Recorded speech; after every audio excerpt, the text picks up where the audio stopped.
Bonjour à tous, sujet du jour, George Soros. Alors dans la Bible, le fils de Dieu est le Messie qui est venu pour sauver l'humanité, et le fils de Satan, le fils du diable, s'appelle Mammon. Alors comment Mammon va-t-il détruire l'humanité et l'amener en enfer, et l'amener au suicide en réalité? Eh bien par trois biais, par trois moyens, par trois vecteurs considérables.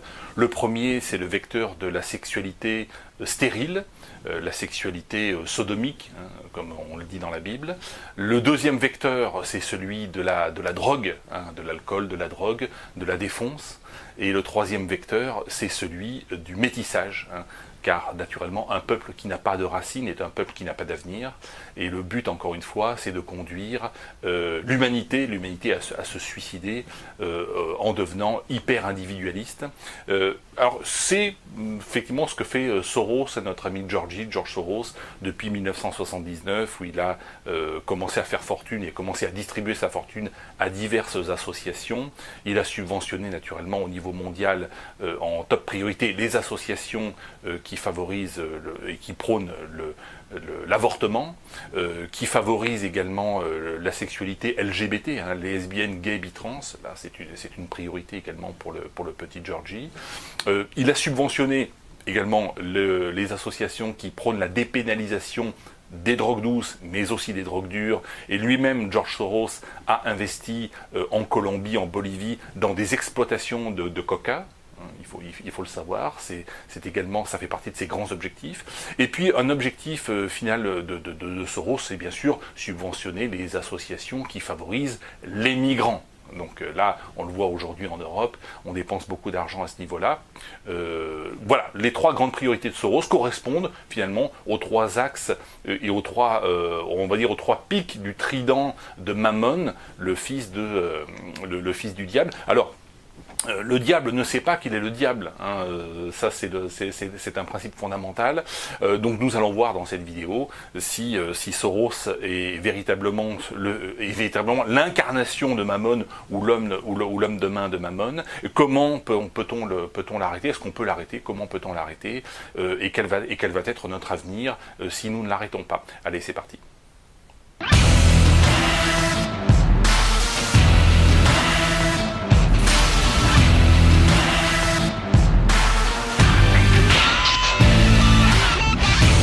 Quelques éléments de biographie pour comprendre qui est George Soros.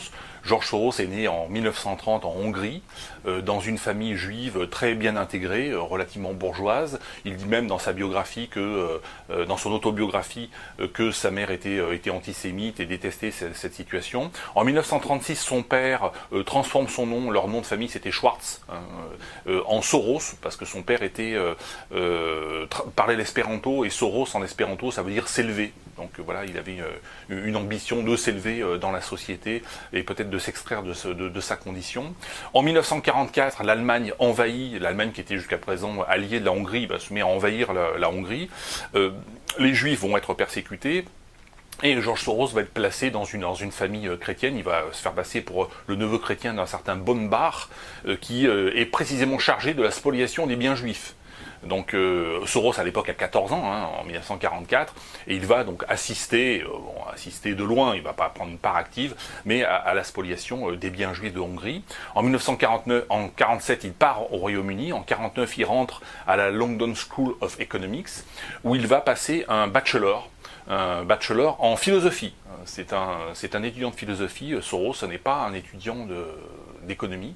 Alors, c'est très important quand même, parce qu'il va découvrir à Londres le livre de Karl Popper, qui est le grand philosophe américain. Et ce Karl Popper a écrit un bouquin qui a été publié en 1945, donc qui a été écrit pendant la Seconde Guerre mondiale et publié en 1945, qui est La société ouverte et ses ennemis.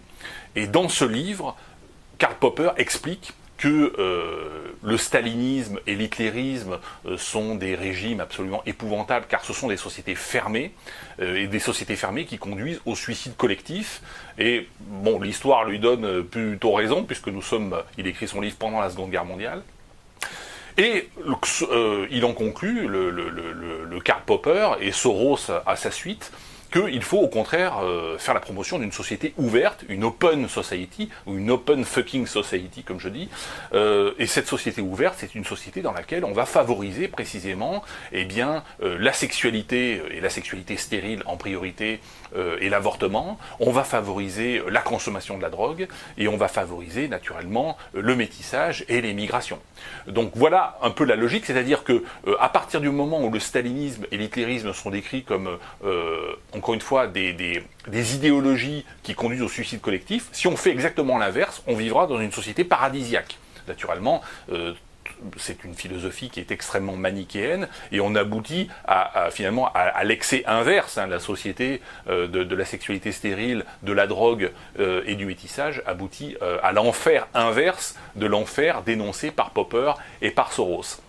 Ce que l'on peut dire, en termes de bilan, c'est que, notamment en Europe de l'Est, lorsque les régimes communistes se sont écroulés à partir de 1989, Soros a massivement investi dans un grand nombre d'associations en Pologne, en Roumanie, et puis naturellement dans son pays d'origine, la Hongrie. Et pendant, on va dire, une quinzaine d'années, c'est-à-dire des années 1990 à 2005, un très grand nombre d'étudiants sortis diplômés de ces pays l'ont été grâce à des bourses Soros. Ils ont été, les associations, les médias ont été biberonnés à la sauce Soros. Et puis à partir de 2005, les choses se sont inversées, et naturellement les Européens de l'Est ont découvert le caractère totalement suicidaire et totalement satanique de la proposition sorosienne et popperienne, et Soros finalement a été expulsé des pays d'Europe centrale et orientale. Aujourd'hui, il y est pratiquement totalement absent, et particulièrement en Hongrie. Donc c'est un échec en Europe de l'Est, c'est un échec aussi aux États-Unis. Soros a soutenu massivement la folle qui s'est opposée à Donald Trump.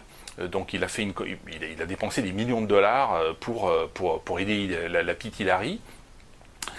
Et il a échoué, puisque c'est Trump qui a été élu, malgré l'attaque des médias systématique, et malgré les millions de dollars, et même au total les milliards de dollars dépensés contre Trump, Trump a fini par l'emporter. Donc là aussi aux États-Unis, il y a un rejet de cette idéologie sorosienne, de cette idéologie suicidaire. Le seul endroit du monde où Soros finalement a plutôt marqué des points, eh bien c'est chez le petit Micron français, chez la petite Angela, qui est, on va dire, le dernier carré qui défend peu ou prou les idées sorosiennes, à ceci près que les politiques, effectivement, notamment en termes de migrants, coûtent de plus en plus cher à nos social-démocraties, et elles vont contribuer à faire exploser ces social-démocraties. Ce qu'on peut dire aussi, de manière générale, sur un bilan global, c'est que si on est obligé de subventionner ces associations, c'est qu'elles ne pourraient pas exister naturellement sans subvention. Et le fait qu'elles ne puissent pas exister naturellement sans subvention est quand même très problématique, parce que c'est un petit peu comme les subventions à l'agriculture ou les subventions à la culture. Le jour où la subvention s'arrête, eh bien ces associations vont complètement s'écrouler. Or il faut savoir, Soros est vieux, il va crever, et une fois qu'il sera mort et que son organisation aura disparu, eh bien, un grand nombre de ces associations vont disparaître et vont crever. Elles sont déjà, encore une fois, sur le déclin. En Europe de l'Est, je le dis, elles n'existent plus. Aux États-Unis, elles sont fortement contredites et contrecarrées par le mouvement néoconservateur Trump. Alors, on peut émettre toutes les critiques qu'on veut sur Trump, mais ça va quand même dans le bon sens. Et puis en Europe de l'Ouest, encore une fois, les idées sorosiennes, elles reculent en Italie, elles reculent même en France. C'est pas parce que Macron est encore au pouvoir. Je rappelle que lors du dernier 14 juillet 2019, Emmanuel Macron a descendu les Champs-Élysées, et sur les 3 ou 4 kilomètres des Champs-Élysées, il a été hué.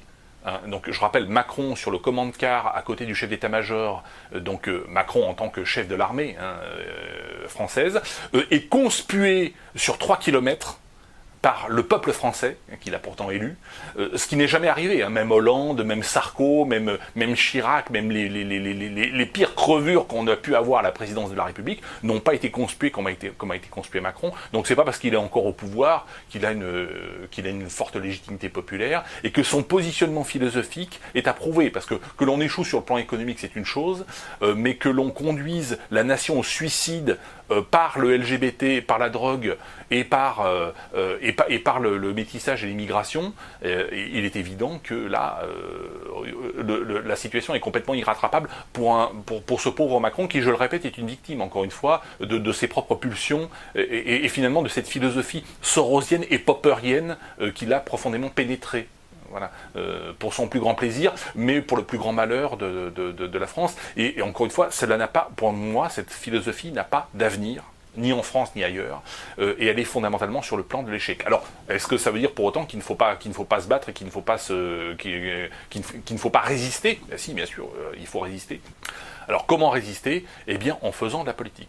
Également en lisant des livres, et par exemple, vous pouvez lire l'excellent livre de Pierre-Antoine Plaquevent, Soros, dans lequel vous trouverez un grand nombre d'informations. C'est un document très complet, ce n'est pas un essai, c'est un document avec beaucoup de citations.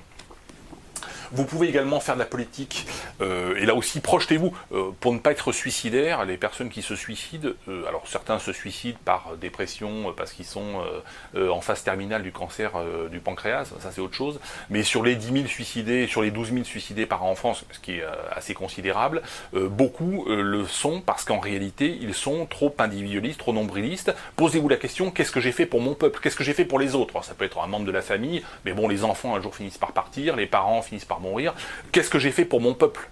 Posez-vous fondamentalement cette question et faites de la politique et vous serez considérablement moins suicidaire. Vous pouvez également lire Un samouraï d'Occident de Dominique Vénère. Qui est un bréviaire identitaire tout à fait considérable. Dominique Vénère, qui est un historien émérite assez conséquent. Il explique dans cet ouvrage, Un samouraï d'Occident, comment l'Occident s'est construit par la philosophie grecque, par le christianisme, avec toutes les réserves que cela comporte.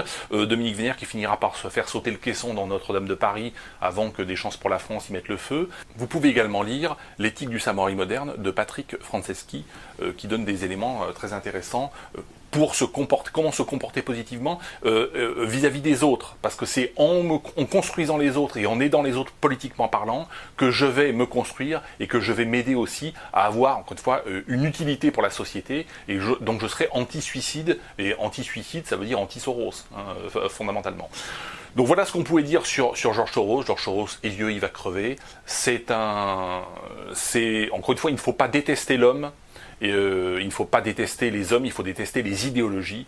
Et en l'occurrence, son idéologie est une idéologie satanique qu'il faut détester, qu'il faut combattre, très concrètement, en faisant de la politique. Et notamment, en regardant les vidéos, en diffusant ces bonnes vidéos, vous faites aussi de la politique. Merci à toutes et à tous, et je vous dis à bientôt.